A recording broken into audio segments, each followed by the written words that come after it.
Hey guys, welcome back to the Falco.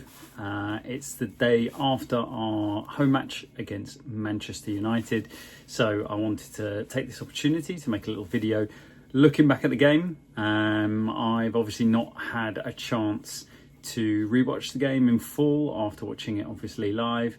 So you know, these are all based off my recollections of yesterday, and sometimes a bit risky to do that when you're kind of looking back at a performance, because you get caught up in either the result or, you know, the way that things pan out. And Tottenham Hotspur managing to get a home Premier League victory, managing to get 2 Premier League wins in a row. These are all kind of heady things for us at the minute, and sometimes they can lead you to believe that a performance was better than it actually was. But anyway, going into the game, I think that we evidently benefited from our week off, our no midweek game, and obviously a full week of training. We had 5 players that were unavailable to us before returning into the squad and were available for selection. That obviously makes a huge difference. And I think one of the points that hasn't necessarily been drawn out enough in people looking at the injury crisis that we've had over the last 3 months is just how difficult that would have been for the coaching staff to actually put on any kind of a decent session when they were trying to prepare the team to go into extremely difficult and extremely important games, whether that be the cup games or whether that be in the Premier League. So it makes a huge difference. Now, I know these players will have been back in training for a few weeks, but some of that time would have been just on the grass and not training with their teammates. And so some of them would have come back fairly recently in the last kind of week to 10 days. And so this week with no midweek game has been absolutely massive in terms of being able to put on a rested and refreshed training session with a group of players that can execute the sessions to high standard, right? And they can go out there and the coaching staff can really get their message out, and it can be done to a high standard. So those that are playing are going to be getting their reps and they're going to be doing things to a high standard. This is hugely important. And I really feel that that's not been talked about enough when people talk about, you know, well, everybody gets injuries. Yep, but at a certain, you know, there's a real tipping point in terms of the amount of first team, or, you know, that kind of first 15 to 18 players being unavailable is just the quality of the training, not just the lack of being able to do sessions because you've got 2 games a week. But when you do manage to get a session out there, you can't necessarily do it if you haven't got your best player, or you can't do it to the same level, trying to ask some of your 16 and 17 and 18-year-old academy products to come in and perform at the level that your first teamers would when they're doing things. And obviously they're not representative of the team, even the 11 that are available, that are going to go out on a Sunday usually and try and perform that thing. It's not going to be the same thing as having to have a smattering of academy products in there to make it work. So anyway, that's my little coaching rant. Looking at the game, first half, Tottenham definitely looked like they benefited. They looked refreshed. The press was good. It wasn't necessarily massively more energetic, but what it was done in much better areas. And there was a couple of moments in the first 10 minutes or so where you could kind of map the Aston Villa game and this game against Man United. You could map them on top of each other in terms of where the press was happening and how it was happening. And the marked difference was that players were in their lanes, in their vertical lanes where they should have been, because they were a bit more alert and a bit more refreshed. But even there was a moment where we had applied the press, we'd steered Man United out to go out left, Onana had played the ball out left, and our press came flying up. We were holding them at least 10 yards further back, 5 to 10 yards further back than we managed against Villa. But even though Porro was coming from absolutely miles away, and both he and Spence have to do this thing where they come flying up and they go miles, and they, in theory, can be really easily played around.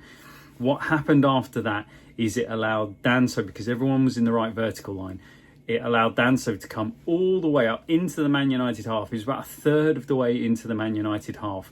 And that's the ball. That was the ball that was available. So again, Lolo was peeling out and providing cover. Ben Davies had shuffled across and the ball was clipped forward instead of being run through us because, you know, the press was better. The ball was clipped forward into the forward areas, and Danso was in there, I think maybe against Højlund, and he was the one that was challenging for the ball. And in the end, after a couple of, you know, headers and the ball pinging about a bit, Danso comes away with the ball. And that is a massive difference. That is obviously a huge part of the system that Ange is trying to play. He wants to do it in the opposition half. He wants to put the press on. He wants to have that kind of pressure. And it makes a huge difference. Obviously, if the opposition can get out easily and run straight down the middle of your team, that's going to be really difficult to defend against. But if you get it right, and if you perform it like that, and with more players coming back, we're going to be able to perform that better every single game, then it's, you know, it's obviously going to make us stronger and better defensively. So that was really good to see. There was a couple of moments where the real kind of Ange ball set piece type things, and I don't mean set pieces as in dead balls, I mean the little patterns that are very familiar as part of Ange ball. They were in evidence in the kind of first 10-15 minutes, but there was one particular one on about the half-hour mark, so we were already 1-0 up at this point. There was one little one on the half-hour mark. There were two phases of play where we managed to get good rotations in our attacking right area, and kind of get in there and flash the ball across, and you could just see that was something that we have not been able to do. And so having slightly more rested players and then having players coming in and providing an option, you could already see a return to what we were trying to do earlier in the season, and that is absolutely massive. So again, for those who were hoping against hope that once Ange gets players back, he's going to be able to do what he wants to do, there were little signals in there that were saying, yes, this looks like it could be possible, and it's only going to get better as we get more players back and we get players fit. So that was really good to see. Let's rewind a little bit and think about the goal.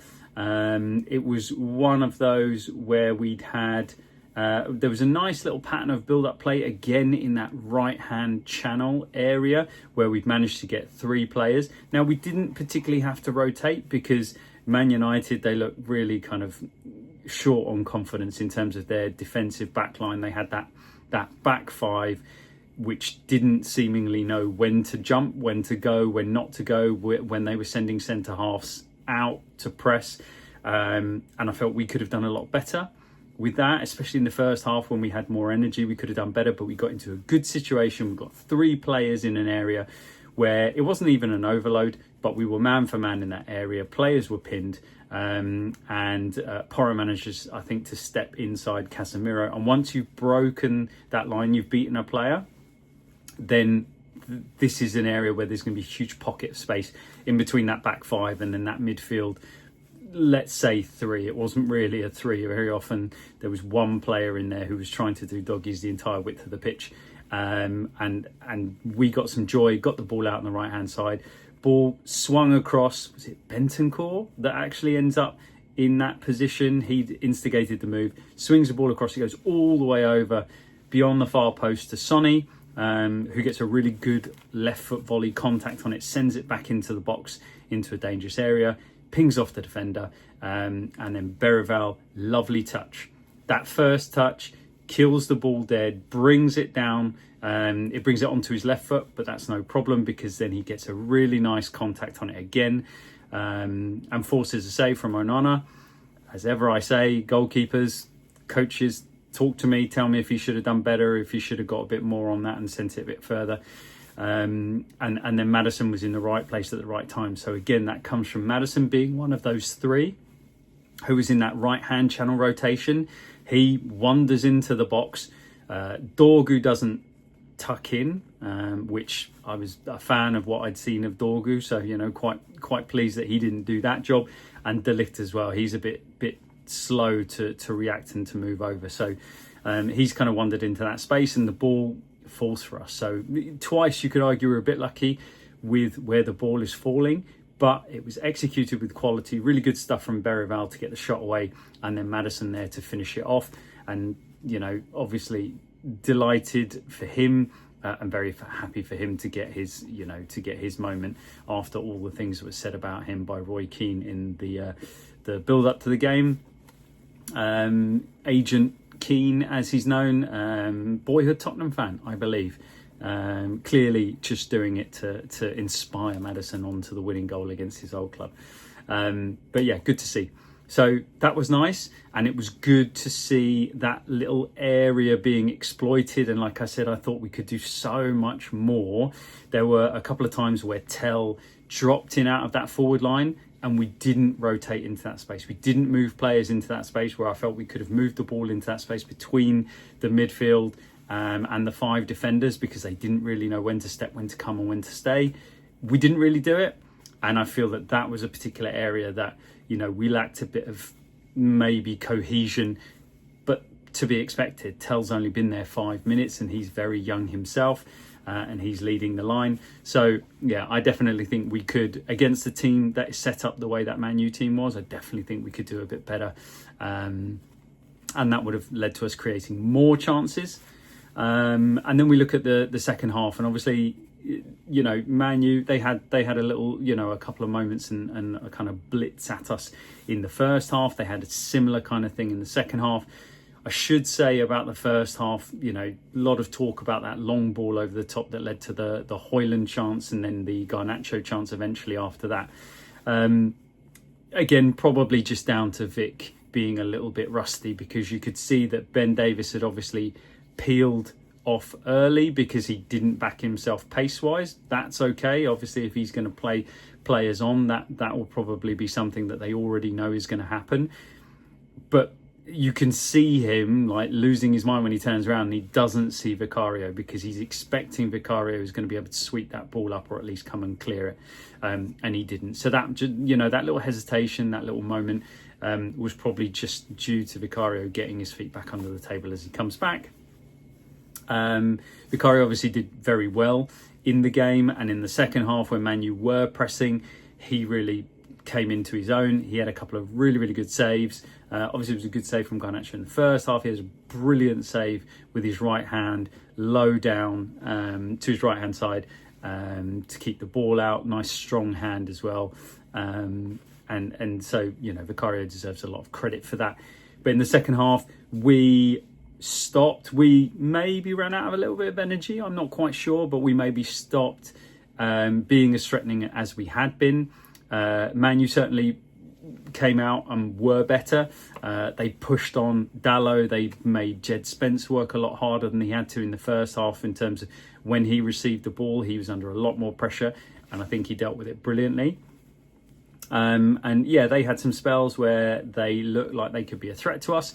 But sometimes you're going to have to do that. You're going to have to go into a game. It wasn't a particularly high quality game, but these were two teams that have been ravaged by injuries. These are two teams that are low on confidence. These are two teams with new styles and systems that they're trying to implement, and at different stages of that. And it was one of those where neither system was executed particularly well, but we did it slightly better than they did. And probably at the end, we should have scored more than we did. I'd be interested. I've not looked at it. I'd be interested to see what the XG was. But it definitely felt like we had chances to do better than the eventual 1-0 scoreline. But as I said, sometimes you just have to get in there, be resilient, be solid, ride out some attacks. Your keeper has to make saves. That's what your keeper's there for. Your defenders have to defend. And credit to Danso again, who had another strong game. And Davis, pretty much didn't put a foot wrong.